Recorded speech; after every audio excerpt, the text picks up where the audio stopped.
Hi అండి. Welcome back to my channel. నేను వచ్చేసాను ఫుల్ లెంత్ వ్లాగ్ తోటి. ఈరోజు మంచి కంటెంట్ తోటి వచ్చాను. లాస్ట్ వరకు స్కిప్ చేయకండి. నైట్ డిన్నర్ వరకు షూట్ చేశాను. ఇంకా మార్నింగ్ నిన్న ఏమీ షూట్ చేయలేదు. నిన్న బయటికి వెళ్ళాను.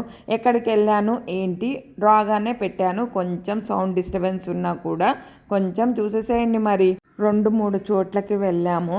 అక్కడ వెళ్ళిన దగ్గర అన్ని చోట్ల కూడా రాగా పెట్టలేదు. కానీ ఏదైతే కంటెంట్ బాగుంది, మంచిగా వాయిస్ ఉంది అన్నది మటుకు ఎడిటింగ్ చేసి పెట్టాను. మరి మీకు కూడా ఏమన్నా ఉపయోగపడుతుందేమో. మరి మేము వెళ్తున్నది మటుకు వెహికల్ కోసం. ఇగోండి ప్రతి శనివారం నేను వెళ్ళే గుడి. ఈ గేట్ అయితే మీరు నమ్మరు కానీ గంటకు 3 సార్లు పడిపోతుంది. పడ్డదంటే మినిమం హాఫ్ అన్ అవర్ అయినా కూడా ఓపెన్ అవ్వదు మాకు. ఇగోండి నేను వచ్చేసాను. ఫస్ట్ ఇక్కడికి వచ్చాం. ఎక్కడికి ఏంటి అంటే హోండా షోరూమ్కి వచ్చాము. వెహికల్ చాలా ట్రబుల్ ఇస్తుంది. నేను కాదు, జెంట్స్ వెహికల్ చాలా ట్రబుల్ ఇస్తుందని చెప్పి వెహికల్ చూద్దామని వచ్చాం. కానీ మాకు కావాల్సిన వెహికల్ ఈ షోరూంలో లేదు. అయితే ఎక్కడ ఉన్నాయి ఏంటి అని లోపలికి వెళ్ళి చూసాము. కానీ మేము కావాలంటే మీరు బుక్ చేసుకోండి, మేము తెప్పించి పెడతాము, అది కూడా బుకింగ్ చేసుకున్న తర్వాత 1 మంత్ టైం పడుతుంది అని అంటున్నారు. కానీ వెహికల్ అయితే ఇక్కడ లేదు. వెహికల్ ఉన్న చోటకి వెళ్తే ట్రయల్ కూడా వేయచ్చు. మేము ట్రయల్ కూడా వేసాము. అందుకనే చెప్తున్నాను నేను మీకు. లాస్ట్ వరకు స్కిప్ చేయకుండా చూడండి. మంచి కంటెంట్, మంచి యూజ్ అవుతుంది ఎవరైనా వెహికల్ తీసుకోవాలి అని అనుకునే వాళ్ళకి. ఇక్కడైతే వెహికల్స్ లేవు కానీ మాట్లాడుతున్నాం ఏ షోరూంలో ఉంది, ఎక్కడ ఉంది అని. ఇంకొక షోరూమ్ హోండాది ఉంది కానీ మాకు నియర్ బై, కానీ అక్కడ కూడా లేదట. ఫోన్ చేసి కనుక్కున్నారు. అక్కడ ట్రయల్ వెహికల్ అయినా ఉందా అని చూస్తే ట్రయల్ వెహికల్ కూడా లేదు. టైం పడుతుందిట రావడానికి. ఇంకొకటి బుకింగ్ చేసుకున్నా కూడా 1 మంత్ పడుతుంది అని అంటున్నారు. అందుకని ఇక్కడ ఫోన్ నెంబర్ తీసుకుంటున్నాం మేము వెళ్ళడానికి. మళ్ళీ ఇంకొకటి లొకేషన్ కూడా పెట్టమంటే వాళ్ళు పెట్టారు. మేమైతే స్టార్ట్ అయిపోయాం. ఇంకా మధ్యలో స్నాక్స్ ఏదైనా తినాలనిపించి ఇక్కడికి ఎవరన్నా వెళ్ళాలి అని అనుకుంటే ఇక్కడ డెఫినెట్గా వచ్చి మటుకు ట్రై చేయండి. రియో రెస్టారెంట్ సమోసాలు ఎన్నో రోజుల నుంచి, ఎన్నేళ్ల నుంచో కూడా ఫేమస్. ఇక్కడ రోడ్ వైండింగ్ కూడా అయింది. మీరు మటుకు మస్ట్ ట్రై అని నేను చెప్తాను. ఇది సిఎంఆర్ షాపింగ్ మాల్ దగ్గర ఎదురుగుండానే రోడ్డు మీదకే ఉంది. కానీ ట్రై చేయండి డెఫినెట్గా వచ్చిన వాళ్ళు మటుకు. ఆలు సమోసా ఉంది, మళ్ళీ ఆనియన్ సమోసా ఉంది. వేడిగా వేస్తూ ఉంటారు. 8 రూపీస్ పీస్. ఇంకోటి ఆనియన్ సమోసా అయితే 8 రూపీస్ అని చెప్పాను. మామూలు సమోసా అయితే 20 రూపీస్లో ఏమో ఉంది, అది ఆలు సమోసా. ఇంకా టీ, బిస్కెట్స్ కూడా ఉన్నాయి. Must try. మీరు ఈరోజు తిన్న తర్వాత మళ్ళీ 10 రోజులు ఆగి తినండి, నెల రోజులు ఆగి తినండి, మళ్ళీ 1 ఇయర్ ఆగి తినండి. సేమ్ టేస్ట్, సేమ్ అదే వేడితోటి ఇస్తారు. ఎంత పెద్ద క్యూ ఉందో. తిన్నాక షోరూమ్కి వచ్చేసాము. ఇక్కడ నుంచి నేను కొంచెంగా రాగా పెడుతూ ఉంటాను. మీరు కూడా చూసేసేయండి. మేము వచ్చింది రాణిగంజ్ దగ్గర ఉన్న ఈ షోరూమ్కి వచ్చాం, హోండా షోరూమ్కి. అది కూడా డీటెయిల్గా చూపిస్తాను, చూసేసేయండి.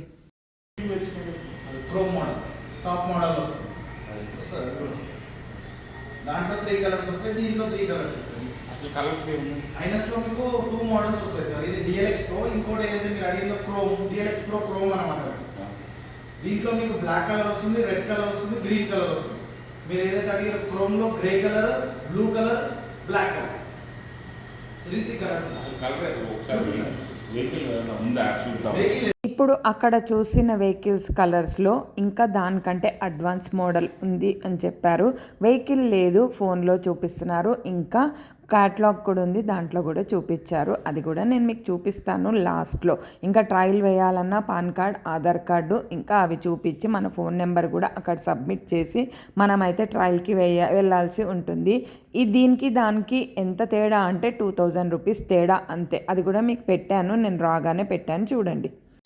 క్రోమ్ ఉండదు అంటే క్రోమ్ అంటే ఏంటంటే క్రోమ్ అంటే మీకు ఫెండర్ వస్తుంది అంటే ఈ బంపర్ వచ్చి క్రోమ్ వస్తుంది సార్. అంటే మీకు దానికి దీనికి డిఫరెన్స్ ఏంటంటే ఈ ఫెండర్ క్రోమ్ వస్తుంది, ట్యాంక్ పైన స్ట్రైపింగ్ వస్తుంది. ఓకే అంతే, మోడల్ డిఫరెన్సియేషన్ అంతే. దీనికి ఏంటంటే సేమ్ ట్యాంక్ ఏదైతే కలర్ ఉంటుందో అదే కలర్ ఉంటుంది. ఈ ట్యాంక్ పైన స్ట్రైపింగ్ అనేది ఉంటుంది డిఎల్ఎక్స్ ప్రో. దానికి దీనికి 2000 వేరియేషన్ ఉంటుంది సార్. మీకు ఇదైతే 261 వస్తుంది ఏదైతే డిస్ప్లే ఉందో. అదే మీరు క్రోమ్ అనుకోండి 263 ఉంటుంది, 2000 ఎక్కువ ఉంటుంది. వెహికల్ ఎప్పుడు ఇస్తారు అని కూడా అడిగాను. మేము ఫైనాన్స్లో తీసుకుందామని అనుకుంటున్నాం, అందుకనే మాకు వస్తుందా రాదా అది కూడా ఎంక్వైరీ చేసాం. ఇప్పుడు నేను కలర్స్ గురించి మాట్లాడుతాను. రెడ్, బ్లాక్, గ్రీన్, గ్రే కదా లాస్ట్ది. అది వేరే వెహికలా? వేరే వెహికల్ CB 300 FR. కలర్స్ అన్నీ డీటెయిల్గా బాగానే చెప్పారు. ఇంకొకటి అడ్వాన్స్ మోడల్కి దీనికి తేడా ఏంటంటే ఓన్లీ ముందు ఫ్రంట్కి వచ్చే స్టాండ్ స్టీల్ది వస్తుంది, అంతే తేడా. 2000 రూపీస్ వేరియేషన్ కూడా ఉంది. ఇక్కడ హోండా బిగ్ వింగ్ అనే షోరూమ్కి వచ్చాము. ఇక్కడ మటుకే ఈ వెహికల్స్ ఉన్నాయి, ఇంకా చాలా కూడా ఉన్నాయి, కానీ ఈ వెహికల్ చూడటానికి వచ్చాము. ట్రయల్కి కూడా 2 వెహికల్స్ ఉన్నాయి. అడ్వాన్స్ మోడల్ కూడా ఉంది, ఇంకొకటి కూడా నార్మల్ది. ఇప్పుడు మీకు నేను కలర్స్ చూపించాను కూడా ఉంది కదా. హోండా షోరూమ్ వచ్చి హోండాలో వెహికల్స్ స్టార్ట్ అయింది 1959 నుంచి కూడా వెహికల్స్ అన్నీ ఏ మోడల్స్ వచ్చాయని ఇక్కడ మీకు చూపిస్తున్న బోర్డులో అన్నీ కూడా ఉన్నాయి. ట్రయల్ చేయడానికి కూడా ఫైనాన్స్లో తీసుకుంటారా లేదు నెట్ క్యాష్ పెట్టి తీసుకుంటారా అని అడిగి ఫైనాన్స్ వస్తుందని అన్న తర్వాత ఇక్కడ మా డీటెయిల్స్ అన్నీ రాసుకుంటున్నారు. ఫోన్ నెంబరు, పాన్ కార్డు, ఇంకొకటి కూడా ఏదో ఆధార్ కార్డు తీసుకున్నట్టున్నారు. తీసుకొని అప్పుడు మటుకే వెహికల్ తీసుకొని బయటకు వచ్చారు. ఇప్పుడు మేము ట్రయల్ చేయడానికి వెళ్తున్నాం. ఒకటే మాకు ఏది కావాలో అంతవరకే ట్రయల్ చేసాము. 2 వెహికల్స్ ఉన్నా కూడా 2 కూడా చేయలేదు. ఇప్పుడు ఏ కలర్ తీసుకోవాలి అనే ఆప్షన్స్కి వస్తే బ్లాక్, గ్రే, బ్లూ ఉంది. బ్లూ వచ్చేసరికి గాడిగా అనిపించింది, మరి నాకెందుకో బ్లూ కలర్ నచ్చలేదు. అయితే గ్రేకి వెళ్ళాము, కానీ ఇంకా తీసుకుంటున్నాము తీసుకోవట్లేదు అనేది ఇంకా సస్పెన్స్లోనే ఉంది. ఇంకా ఎల్లుండి పౌర్ణమి కదా, ఈరోజు సోమవారం వచ్చాము చూద్దాము అని చెప్పి, కానీ ఇంకా వెనస్డే రోజు తీసుకున్నాక మళ్ళీ కూడా ఏ కలర్ తీసుకున్నాము ఏంటి అనేది చూపిస్తాను. బ్లూ కలర్ అయితే వద్దనుకుంటున్నా, ఆల్మోస్ట్ బ్లాక్ అయితే వాడము. నన్ను ఫాలో అయ్యే వాళ్ళకి తెలుస్తుంది. బండి అయితే బాగానే ఉంది, కానీ రేటు ఒక్కటి ఎక్కువగా ఉంది. లోన్కి వెళ్తేనేమో 50,000 రూపీస్ ఎక్కువ అవుతోంది. ఏది తీసుకోవాలి అని అన్నా కొంచెం 10 సార్లు ఎంక్వైరీ చేసి తీసుకోవచ్చు. కొత్తవి కొనుక్కోవడం చాలా బాగుంటుంది, కానీ దాన్ని మెయింటైన్ చేయడం కూడా అంతే కష్టమని నేను అనుకుంటున్నాను. ఎందుకంటే సర్వీసింగ్ చేయించడానికి కూడా ప్రతిసారి ఇంత దూరం మా ఇంటి దగ్గర నుంచి రావాలి. ఇదిగోండి వెళ్ళొచ్చిన తర్వాత నూరా అని అంటే, లేదు నేను వీడియో తీసుకోవాలి నువ్వు వెళ్ళు అని అంటే, లేదు బండి మీద వెళ్తూ తీసుకుంది కానీ రా అని అంటే వచ్చాను. బండి అయితే బాగానే ఉంది, ఏదైనా కొత్తల్లో అన్నీ బాగానే ఉంటాయి కదా. మరి మీరేమంటారు, నాది కరెక్టా రాంగా మీరు కూడా చెప్పండి. Insurance plus 1 year RSA sir. ఇది వచ్చేసి ఇంజిన్ వారంటీ సార్. కంపెనీ నుంచి 3 years అడిషనల్ 3 years ఎక్స్టెండెడ్ కోసం మీరు ఇది పే చేస్తున్నారు. ఇది వచ్చేసి పర్మనెంట్ రిజిస్ట్రేషన్ సార్. 2,63,811 రూపీస్ పడుతుంది మీకు. చెక్ చేసుకోవాలి మీరు వెళ్ళే టైంకి. సో దాని వైజ్గా ఏజెంట్ చెప్పారంటే వాళ్ళు మీకు సెట్ చేస్తారు. ఇక్కడే వస్తున్నాయి కదా. నెంబర్ ప్లేట్ మా దగ్గరికి వస్తుంది, బట్ రిజిస్ట్రేషన్కి మీరు ఆర్టీఓకి వెళ్ళాలి కదా సార్. ఒకసారి ఫోటో దిగడానికి వెళ్ళాలి. ఆ వెళ్ళే ముందే మీరు మీ ఆర్టీఓలో ఏదైతే సిరీస్ నడుస్తుందో దాన్ని లాక్ చేసి పెట్టుకోవాలి. అదే తెలుస్తా చెప్తారు మా ఏజెంట్ మీకు అసిస్ట్ చేస్తారు. ప్రాబ్లం బుకింగ్ చేసుకోవడానికి 5,000 రూపీస్ కట్టమని చెప్పారు. మేమేం నిన్నేం కట్టలేదు, బట్ అయితే బుకింగ్ చేసుకున్నారు. రేపు వెరిఫికేషన్కి ఇంటికి కూడా వస్తాము అని చెప్పారు. ఎర్లీ మార్నింగ్ రేపు ఎప్పుడు వస్తారో 10 తర్వాత చూసుకోవాలి. నెట్ క్యాష్ పెట్టి తీసుకున్నామా లోన్కి వెళ్ళామా అన్నీ డీటెయిల్గా ముందు వీడియోస్లో నేను చెప్తాను. ₹1 కాదు, ₹2 కాదు, అలా అని నెట్ పెట్టుకొని తీసుకునే దానికి బదులు వేరే ఏదన్నా దానికి ఇన్వెస్ట్ చేయటం కరెక్ట్ అని నేను అనుకుంటున్నాను.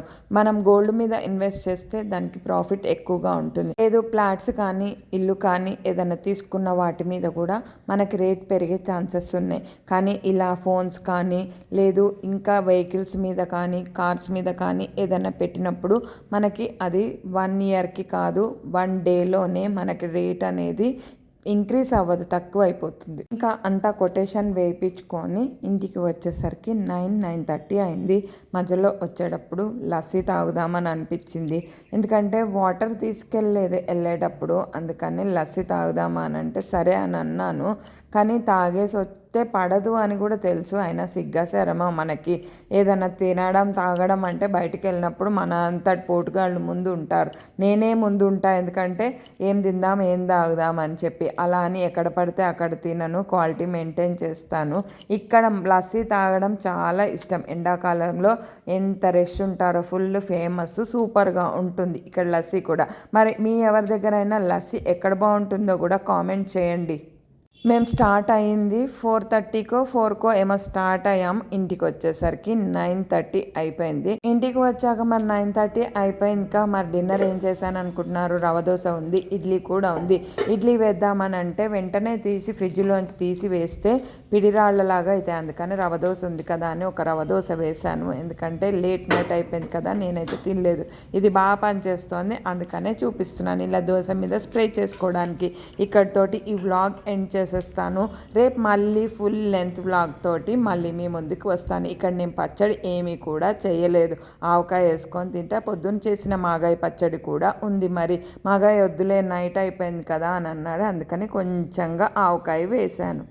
మళ్ళీ వెహికల్ తోటి కొత్త వెహికల్ తీసుకున్నామా లేదా అన్ని డీటెయిల్స్ తోటి మళ్ళీ మీ ముందుకు వస్తాను. ఈ వీడియో ఇన్ఫర్మేషన్ మీకు అందరికీ నచ్చింది అని అనుకుంటున్నాను. షేర్ చేయండి, లైక్ చేయండి, సబ్స్క్రైబ్ కూడా చేసుకోండి. రేపటి ఫుల్ లెంత్ వ్లాగ్ తోటి మళ్ళీ మీ ముందుకు వస్తాను. బాయ్. మరి ఎలా ఉందో వీడియో కామెంట్ కూడా చేయండి.